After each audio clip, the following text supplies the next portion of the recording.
Hello everyone, today we're looking at the topic of factorizing and factorising expressions. We're going to start with some quite simple examples at the beginning and then build on that into some slightly more complicated ones later. Now if you look at the word factorising, it has the word factor within it. Now factor or finding factors of things are finding things that multiply to make other terms or other expressions. So when we look at this value over here, 2a and 8, we can see what is common to both of these via multiplication. Well, 2a is technically 2 multiplied by a. And 8 is technically the same as if we break it down into its product of prime factors, that's 4 times 2, but the prime numbers would be 2 times 2 times 2, and that gives us the value of plus 2 times 2 times 2. So we just listed or found the factors of these two terms.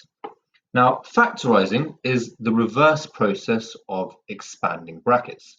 When you expand brackets, you have a value that's on the outside of your bracket that is multiplying back inside. You have a value on the outside that multiplies in, and it creates the term which you have here once you've expanded and removed the brackets. Now the value you have on the outside has to be a common factor to what's on the inside. So if we look at what's on the inside or what we have at the end, the common factors here are 2. 2 is common to our two terms. There are two terms which are separated by either an addition or a subtraction sign. There's one term here and one term here. So the common factor over here is 2. 2 is common to both. That is the term that goes on the outside. What is left on the inside is what is left from which we can see. Over here, I've got 2 times by a, and over here, 2 times 2, which gives me 4, meaning that the 2 is common to both, the a and the 4 were not, and they're separated by an addition sign. So just like as I had outside, I had 2 terms here, I'm going to have 2 terms inside my brackets. And that's been factorized, but to check, the best thing to do is just to re-expand it. If we do 2 times by a, we get 2a, which we have here. Do 2 times by plus 4, we get plus 8, which is what we have over there. And that's our first example. Now below, I've got our next example. Now you'll notice this time that this term doesn't have any numbers multiplied together, unlike the first one. But some people may be able to see straight away, oh, the thing that is common to both these, the factor that's common is b. Well, let's write this down again as a multiplication. B squared is b times by b. 4b, well, 4 is actually 2 times 2, is plus 2 times 2 times by b. If we once again look to see what is common to both of these, b is common over here and b is common over here. Therefore, I'm going to take out a factor of b. I've got 2 terms over here, so I'm going to have 2 terms on the inside as well. And if we look at what is common or what is left behind over here, we have b over here. B times b is going to be my b squared. And over here, I'm left with 2 times 2, which is 4. And once again, the symbol over here is an addition. And we can see that that has been factorized. Let's double check by re-expanding. If we expand, b times by b is b squared. B times by plus 4 is still plus 4b. So that is our first example, or first two examples. Now we're going to build on this to a scenario where we have slightly different values, but very, very key point to take in. If we look over here, we have 20a minus 30. Now, in the previous example, we said, oh, the common factor with 2a plus 8 is 2. The common factor of b squared plus 4b is b. Well, if we look at the common factors for 20 and 30, there's more than one. 2 is a common factor, 5 is a common factor, and even 10 is a common factor. Now, when you are asked to fully factorize something, you don't just want to find a common factor, you want to find the highest common factor. And this is where the method of the product of prime factors becomes very important. If we write down our values as product of primes, well, 20a we said is the same as 20 times by a. 20 is technically 4 times by 5. 5 is prime, which means that 4 can be 2 times 2 times 5, meaning that 20a is actually 2 times 2 times 5 times by a. That is my 20a. In the same way, if we look at minus 30, we have over here 6 times by 5, 2 times by 3, giving me minus 2 times 3 times by 5. Now, if we're looking at what's common, which is the next step, I'm going to underline the 2. The 2 is common, but also we said the 5 is common. That means if I take a factor of 2 and 5 out, which are times together, that gives me 10. 10 is my common factor from 2 times by 5. If we now consider what is left behind, well, from the first term is 2a, which I get over here. From the next term, it's a 3, but there is a minus here, so this gives me minus 3. Once again, if we re-expand our brackets, let's just check that we're correct. 10 times by 2a is 20a, and 10 times by minus 3 is minus 30. And that's fully factorized. Now, let's say, for example, we didn't identify the 10. Let's say we started by just identifying that 2 is common to both. I would take out a factor of 2. Now, if we look at this, I'm left with 2 times 5 times a. That is 10a. If we look over here, if I take out a factor of 2, I'm left with 3 times by 5, which is minus 15. Now, that has been factorized, but not fully factorized. And the way we can see this is actually because if we think about it, 10a and minus 15, or 10 and minus 15 have a common factor of 5. If I took out a factor of 5 just from this, I would have 5 brackets 2a minus 3.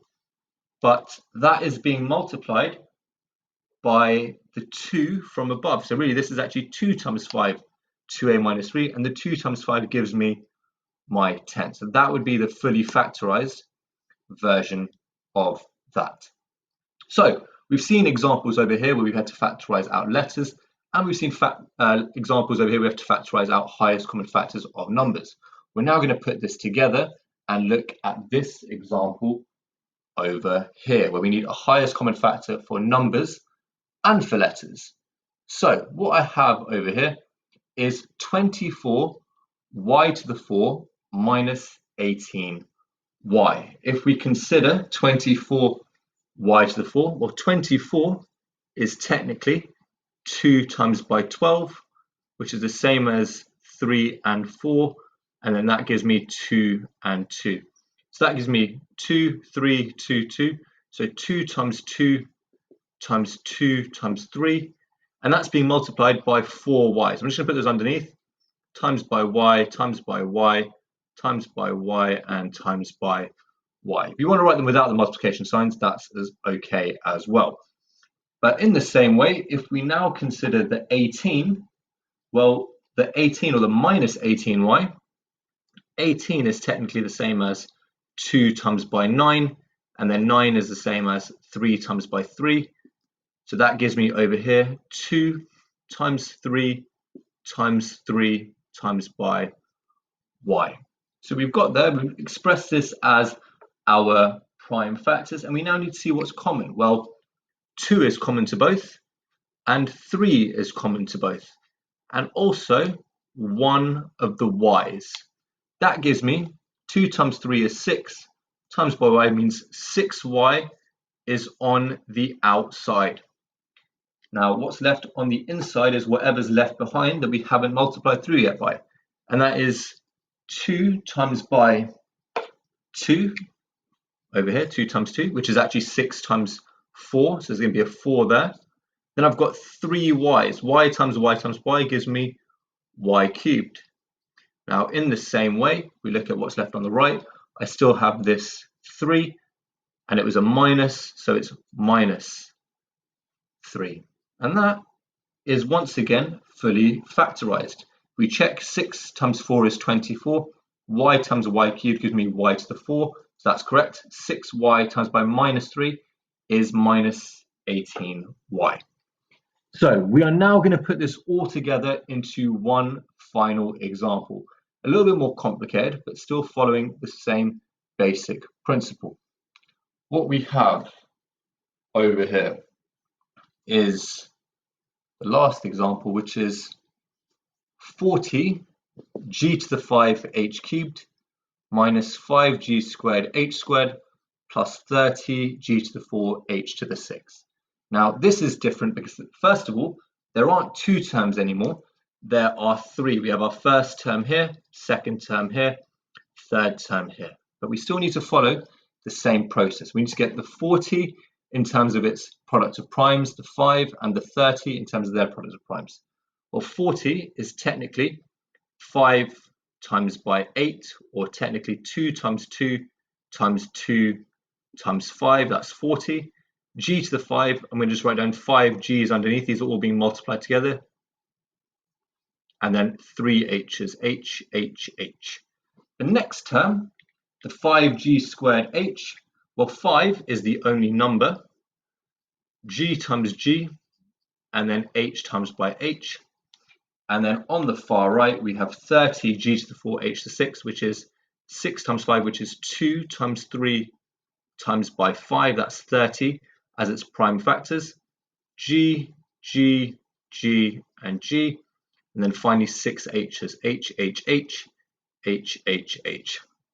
So now we just need to see what's common to all three of these. Now, in terms of the numbers, only the 5 is common to all of these terms.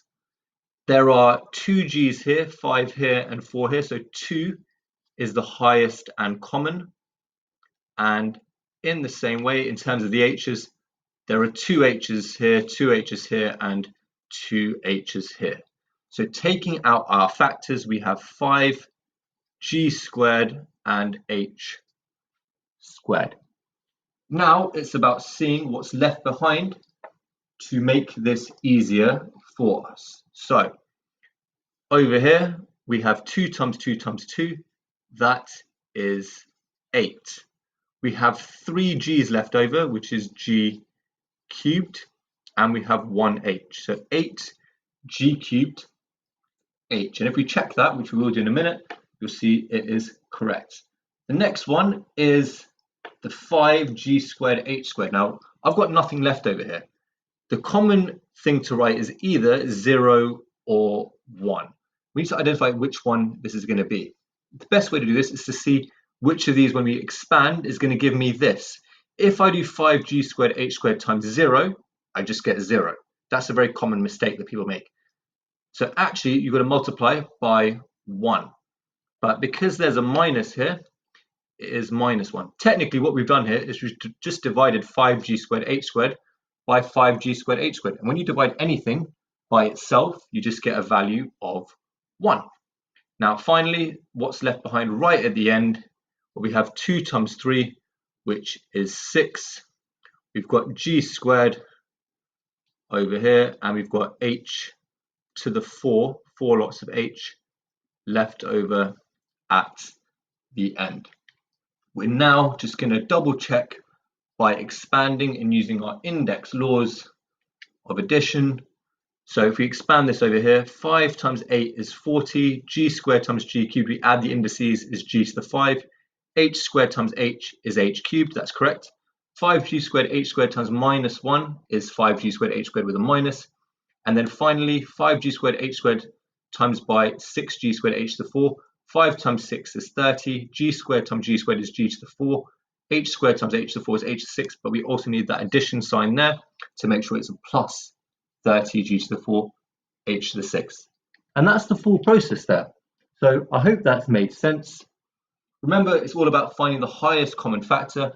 If it hasn't made sense, leave a comment below or message me directly. Thank you very much for watching. Take care and goodbye.